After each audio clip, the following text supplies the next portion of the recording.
Hi guys, welcome to TFA Files TV. Murise kuma TV yesenyika. Thomas Mapfumo mukanya achinyomba Mutsvangwa naIdhi akidedzera kuti hondo nevanhu ambofa makaiwina. Munongoziva vana Mutsvangwa vanasikira vachiudza vanhu kuti takarwa hondo kudi. Saka Thomas Mapfumo adedzera kuti maparadza nyika. See full video.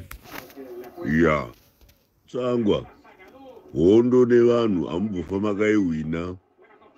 This is your downfall. Muri kubuda muchida musingade muri kuenda chete. Hondo nevanhu ambofa makaiwina vanhu vezanu. Muri kuita hondo nevanhu.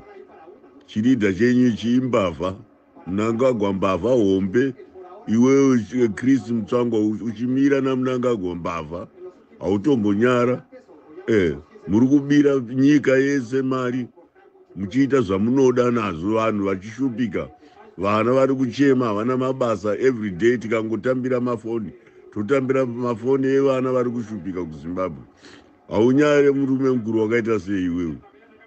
Unomira nezvinhu zvemanga usingamire nevanhu.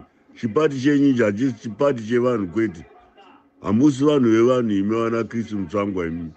Hautombonyara murume mukuru. Unoziita mukanya ndozvakaita mukanya nemwoyo wakaipa kudaro izvozvo.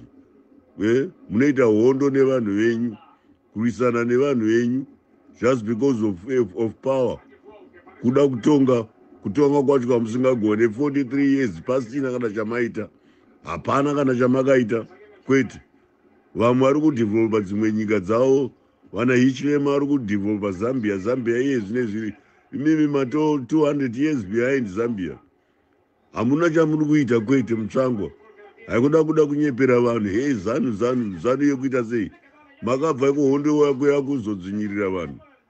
Makabva kuhondo ikoko here kuya kuzodzinyirira vanhu Mutsvangwa. Unofanirwa kunyara iwe Mutsvangwa iwe. Uri murume mukuru asina musoro.